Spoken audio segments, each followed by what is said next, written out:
এটা তো কুমির ভূত, এটাকে বাঁচানো যাবে না, তাড়াতাড়ি ভাগি। এই পিচ্ছি, যেও না যেও না, আমাকে বাঁচাও, আমাকে বাঁচাও। না, তোমাকে বাঁচানো যাবে না। আমার বাবা বলেছে তুমি খুব খারাপ, তুমি শিয়ালদের ক্ষতি করো। না পিচ্ছি, আমি তোমাকে কথা দিলাম আমি আর কখনো কারো ক্ষতি করব না। তুমি আমাকে বাঁচাও, নয়তো ওরা আমাকে মেরে ফেলবে। টুম্পার মনে দয়া হয়, সে কুমির ভূতের বাঁধন খুলে দেয়। অনেক ধন্যবাদ তোমাকে। তোমার নাম কি গো? আমার নাম টুম্পা। আমার অনেক ক্ষুধা লেগেছে টুম্পা, তোমার কাছে কিছু থাকলে আমাকে খেতে দাও। আমার কাছে তো এখন কিছুই নেই কুমির ভূত, তুমি বিকালে এখানে এসো, আমি তোমার জন্য খাবার নিয়ে আসব। আচ্ছা টুম্পা। টুম্পা চলে যায়। সারাদিন সে অন্যদের বাসায় কাজ করে কিছু টাকা পায়। সেই টাকা দিয়ে টুম্পা কুমির ভূতের জন্য কিছু খাবার কিনে নেয়।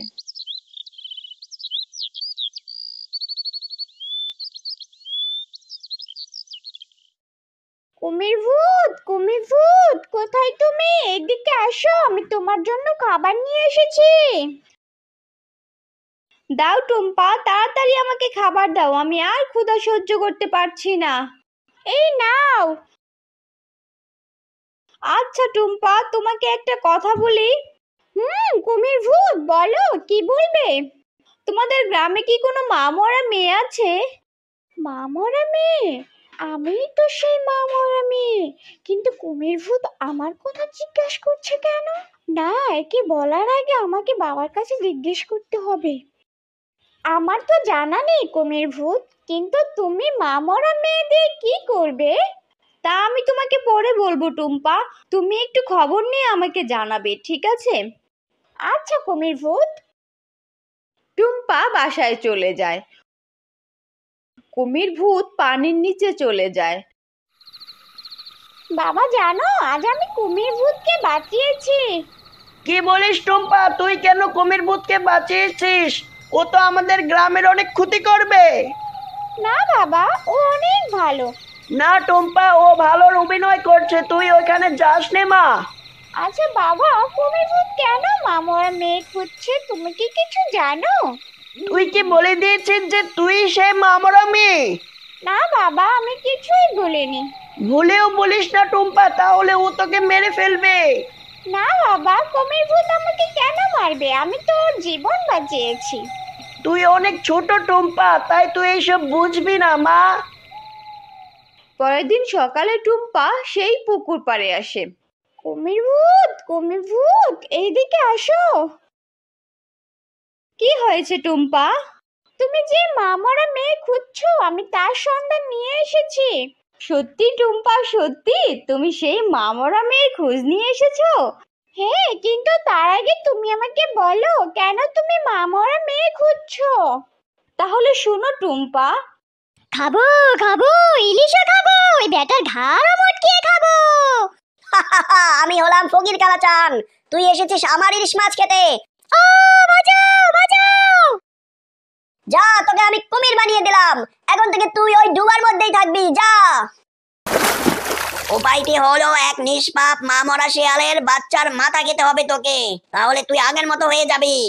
আমি যদি মা-মরা মেয়ের মাথা খেতে পারি তাহলে আমি আগের মতো হয়ে যাব, নয়তো সারা জীবন আমাকে এমন কুমির হয়েই থাকতে হবে। তার মানে মা-মরা মেয়েকে পেলে তুমি তাকে খেয়ে ফেলবে? হ্যাঁ টুম্পা, এছাড়া আমার আর কোনো উপায় নেই। টুম্পা গভীরভাবে শ্বাস নিল, তারপর মাথা নিচু করে বলল, আমি সেই মা-মরা মেয়ে। তুমি? কুমির ভূত হতবাক হয়ে গেল। কিন্তু টুম্পা, আমি যদি তোমাকে না খাই তাহলে আমি সারা জীবন এই কুমির হয়ে থাকবো, আমি কিছুই করতে পারবো না। তার কথা শেষ হওয়ার আগেই পানি থেকে কুমির ভূতের বাবা উঠে আসে। তোর এত দয়া কেন মেয়ে? এই মেয়ে তোকে বাঁচিয়েছে বলে তুই ওকে খাবি না? ভুলে যাস না, অভিশাপ মুক্তি পেতে হলে তোকে মা মরা মেয়ের মাথা খেতেই হবে। তুমি ওর বাবা, তাই না? তুমি ওকে আমার জীবন শেষ করতে বলছো, অথচ আমি তো তোমার মেয়েকে বাঁচিয়েছি। তুমি কি একবারও ভাবছো না এটা অন্যায়? তুই এত কথা শিখলি কোথায় পিচ্ছি? আমার মেয়ের জীবন আমার কাছে সবার উপরে। আজ আমি ওকে অভিশাপ মুক্ত করবই। না বাবা, আমি আর টুম্পাকে খেতে পারবো না। সে আমাকে বাঁচিয়েছে। আমি অন্য কারো ক্ষতি করতে চাই না। আমি বরং সারা জীবন কুমির হয়েই থাকতে রাজি। তুই কি তোর অভিশাপ মুক্তির সুযোগ হারাতে চাস? হ্যাঁ, কারণ অন্যের জীবন নেওয়ার চেয়ে কুমির হয়ে থাকাই ভালো। তোমার জন্য একটা উপায় আছে। আমি কালাচান ফকিরকে খুঁজে বের করব, যিনি তোমাকে অভিশাপ মুক্ত করতে পারেন।